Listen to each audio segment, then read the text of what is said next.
Tokrat o občinskem informatorju. V Mariboru na seji tudi o sredstvih za obnovo stavb kulturne dediščine. Otvoritev trgovine Škrnicl na Ptuju. Mariborčani na obrobju mesta se počutijo zapostavljene. Kaj na to pravi občina? Gal iz Dupleka še potrebuje pomoč. Arsenovič pravi, Rdeči križ bo moral poiskati še druge rešitve. Januarsko hujšanje zamenjati zdravim načinom življenja. Na strelskem tekmovanju v Rušah podirali rekorde.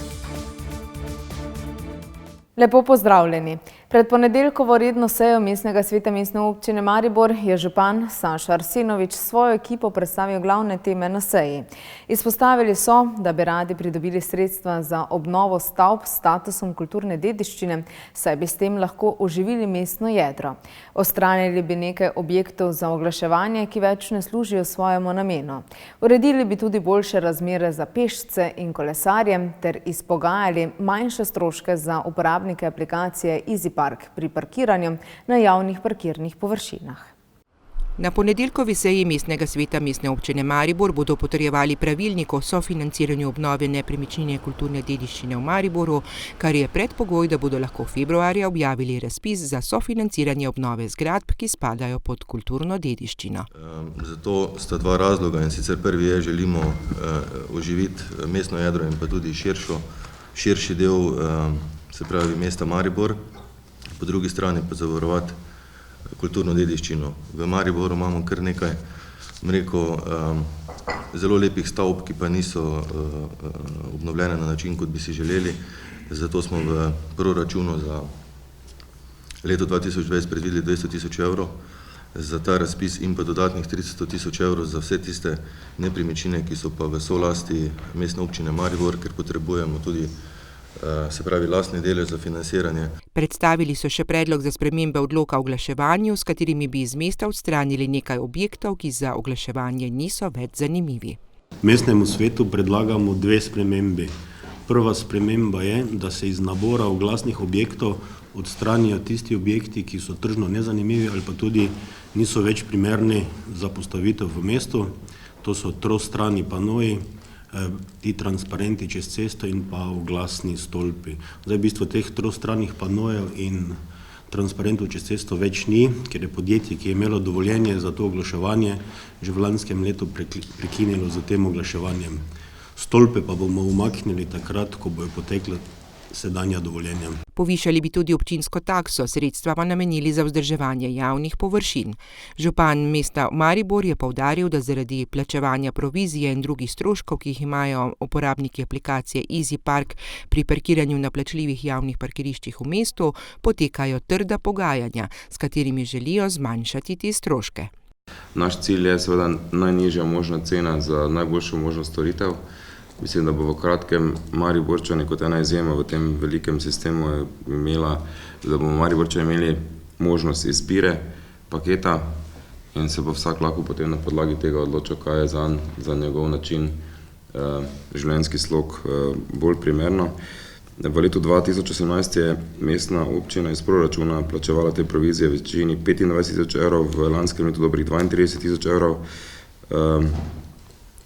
In zdaj upam, da bomo prišli do tega, da bo za uporabnika podobno ugodno, za občino pa tudi bolj ugodno. Tudi Škrabar je poudaril, da želijo z multinacionalko doseči dogovor, po katerem bi uporabnike storitev stala manj. Javne službe Ptuj so v prostorih nekdanje trgovine Bratje Reš Žerak na Volkmerjevi cesti odprli trgovino Ptujski Škrnicl. Na voljo so izdelki in predelki iz kmetij iz lokalnega okolja, dodali pa so tudi uporabne rabljene izdelke centra ponovne uporabe. Z novo trgovino so tako uresničili večletna prizadevanja po približanju lokalno pridelane hrane mestu oziroma prebivalcem, ki živijo v središču Ptuja.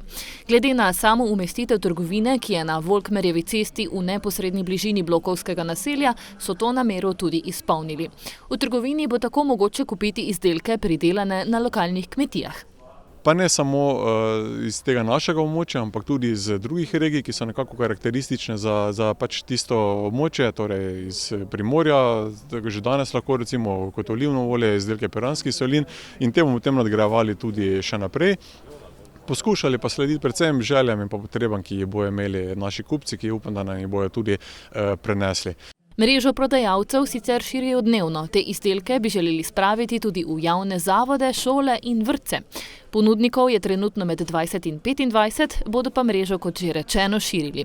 Sicer pa je politika in poslanstvo trgovine Zero Waste. Ne želimo več, izogniti pa se povsem ne moremo, ampak vsaj čim manj uporabe nekih plastičnih embalaž, plastičnih izdelkov, tako da poskušali bomo prodajati čim večji meri tudi v rinfuzi, torej pakirati v neke škrnicle, po trgovinici se sprehodi z pletenimi košaro, tako da tudi obiskovalec že skozi ta vidik bo nekako lahko se malo, bi rekel, zamislil ali pa osredotočil na to, kaj bomo naredili v okolju in pa kaj bomo pustili s svojim otrokom, če ne bomo razmišljali že sedaj o tem delu. Tako da pri nas teh plastične embalaže ne bo. Tako bodo kupci, ki bodo obiskali ptujski škrnicl, izdelke kupovali tudi v škrniclu, nekaj teh izdelkov bo namreč mogoče kupiti tudi v rinfuzi.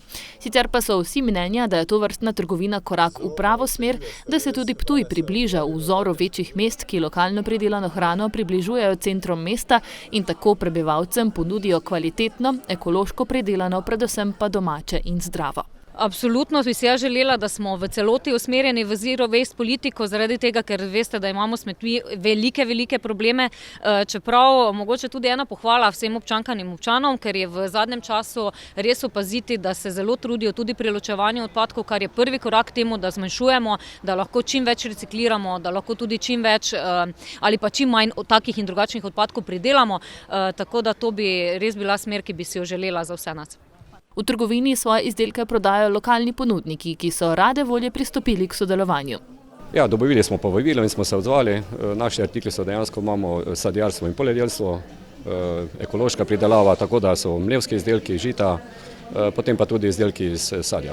Gre za prvo tovrstno trgovino na Ptuju. Kaj vi pravite, je to potrebno? Ja, mislim, da je, ker trendi se vračajo k lokalni oskrbi, tako da mislim, da je sigurno in ideja je zelo dobra. Zanimanje za trgovino so Ptujčani in Ptujčanke pokazali že na otvoritvi, nekaj obiskovalcev pa bo trgovino obiskalo pogosto. Najprej bi čestitala vsem tistim, ki so se spomnili na to. Zelo sem vesela, tudi jaz rada kaj podarim, kar se tiče centra za ponovno uporabo. Sicer pa se zelo zdravo prehranjujem. Sem pač prebolela eno težko bolezen in me veseli, da bom lahko kupovala domačo hrano. In predvsem prispevala tudi jaz delček k tem proizvajalcem, da bodo tudi oni nekaj zaslužili na račun nas. Kaj pravite na to novo pridobitev na Ptuju? Jaz mislim, da je v redu. Ste tudi vi sami prišli sem kupiti kaj? Ja, mislim, da večkrat ja. Ja, mislim, da je bilo potrebno nekaj takega tudi tu najti, tako da sem kar zadovoljen. Našlo se pa marsikaj, ne? Tako od teh domačih stvari, kar je pač potrebno za ta okoliš in to, tako da bomo zadovoljni s tem. No, I think it's good. Think globally, act locally, that's what they say. Mislim, da je kar pripomogla k temu razvoju Ptuja. Boste tudi sami se poslužili obiska te trgovine pa kupili kaj?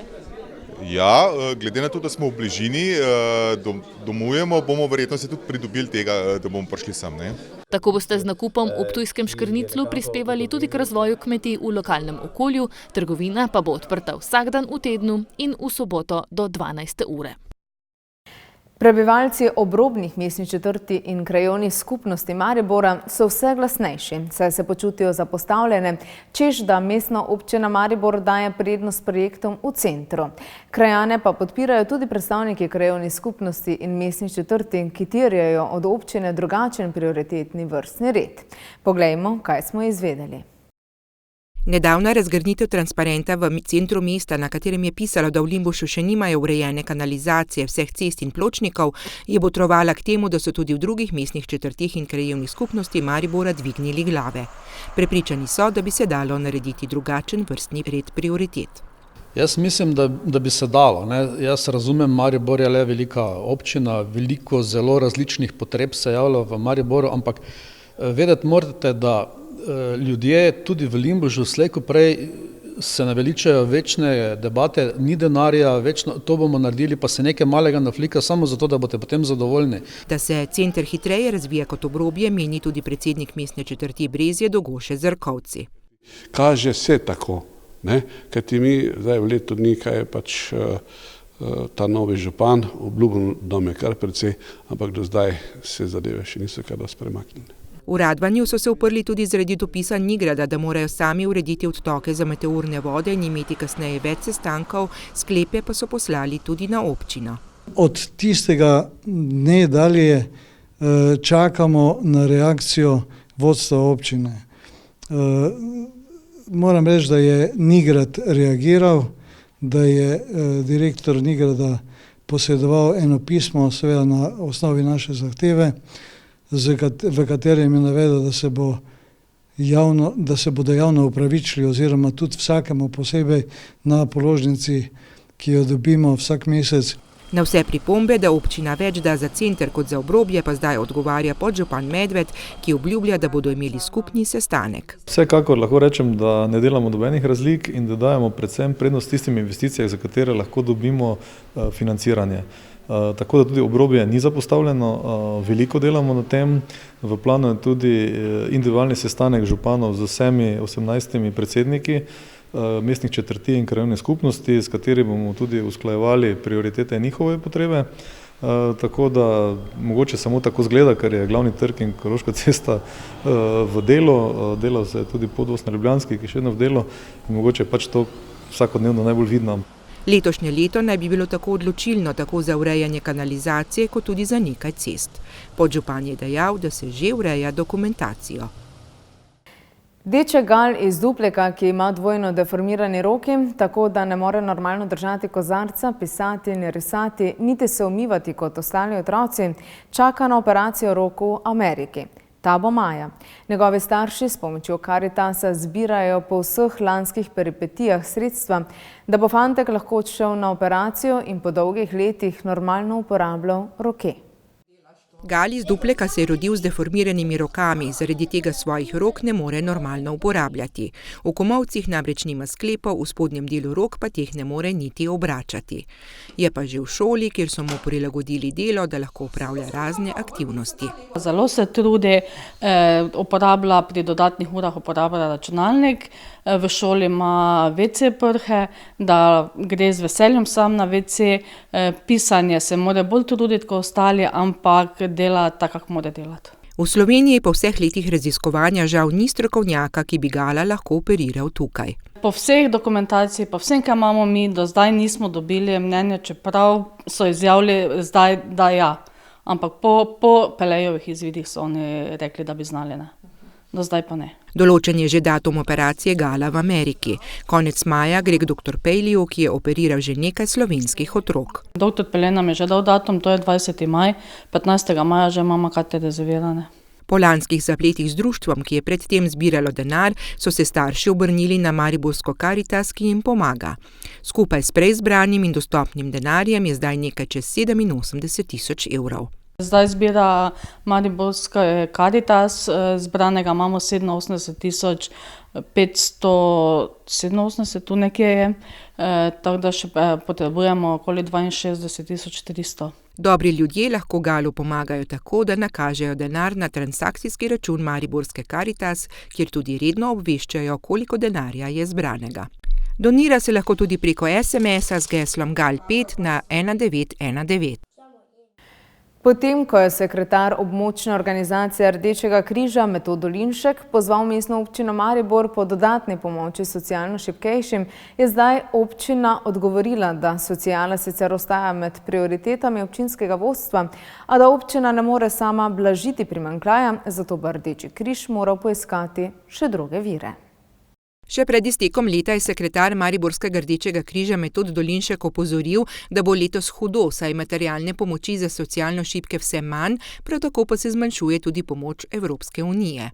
Leto, ko bo materialne pomoči, ki bo na voljo nam za pomagati ljudem v stiski, iz naslova Evropske unije za 1/3 manj. Zdaj, nekateri to z lahkoto pač sprejmejo to, ko pa mi to prenesemo na drugo stran, pa povemo, da to okoli 80 ton hrane manj, pa da je to okoli med 10 in 12 tisoč paketov, ki jih lahko razdelimo manj, da to pomeni pri teh paketih 4 mesece od 12, ki mi nimamo ljudem kaj dati, pa postane zadeva zgleda še dosti drugače, kot zgleda samo na prvi pogled, ko rečemo, da pač je to tretjina manj.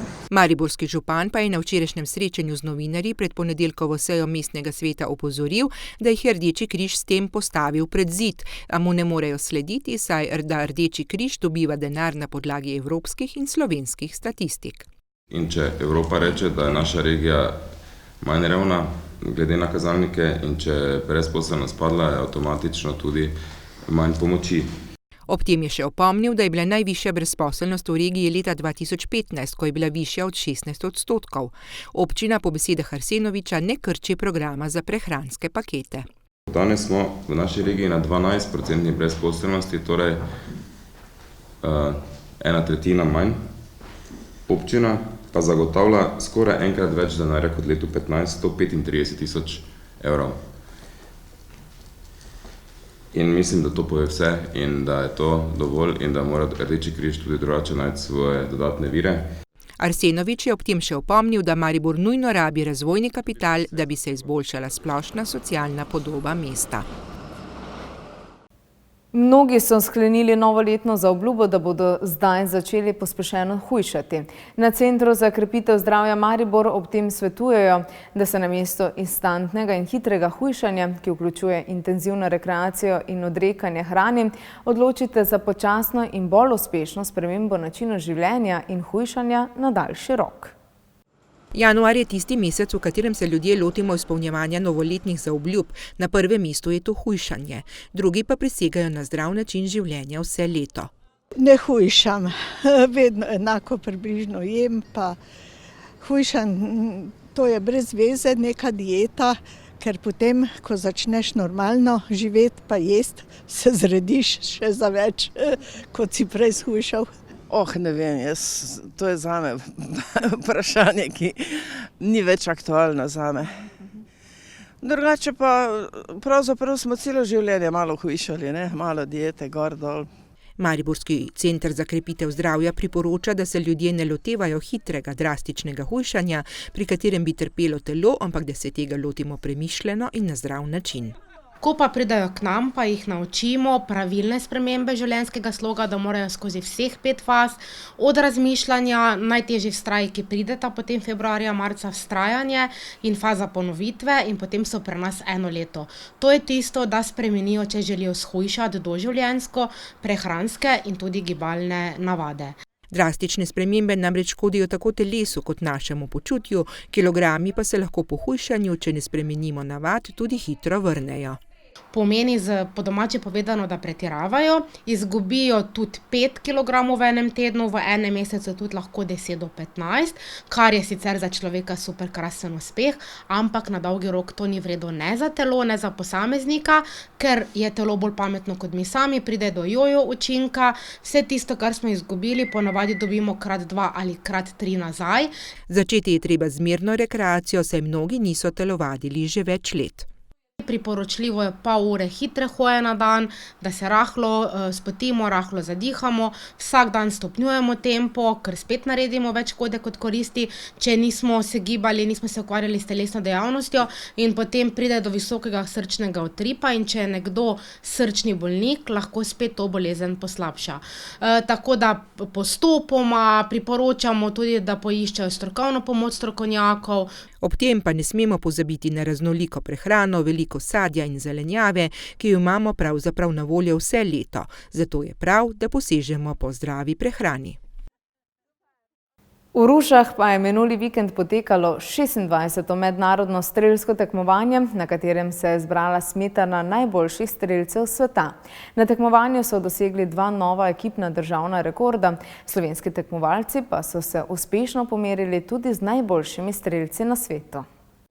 V disciplini 10 metrov zračna puška je bila druga uvrščena Snežana Pejčič iz Hrvaške, ki se v Ruše vrača že več kot 20 let. Već je neka tradicija u prvom mjesecu da su Ruše prvo ili drugo natjecanje i uvijek mi je jako ugodno, jako lijepo. Uvijek je navijanje na nivou, super je organizacija, drago mi je uvijek doći. Zelo uspešen pa je bil tudi prvi strelec sveta po ISSF lestvici Petar Gorša, klubski kolega Pejčičeve. Tudi on je v Rušah zasedel drugo mesto, prehitel ga je samo Madžar Peter Vas. Nisam nikad zadovoljan drugim mjestom, ali ako sam dao sve od sebe i ako nisam imao nekih velikih grešaka, neću biti potpuno ogorčen na svoju izvedbu.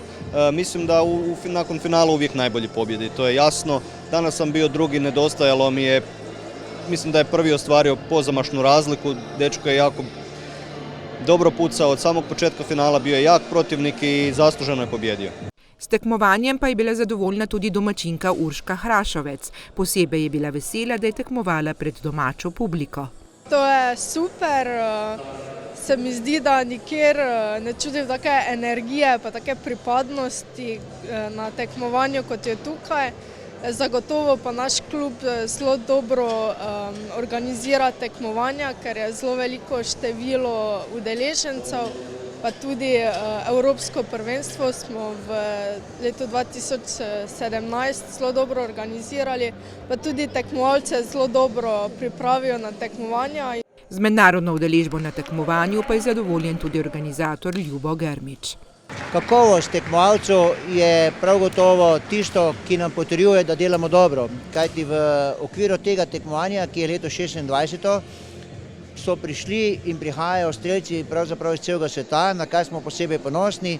In v okviru tega tekmovanja smo lahko pozdravili olimpijske, svetovne, evropske prvake, svetovne rekorderje, kar je še posebno v čas, kajti smo malo društvo, v malem kraju, v mali državi in srčno in skrbno delo je skozi leta pripeljalo do tega uspeha.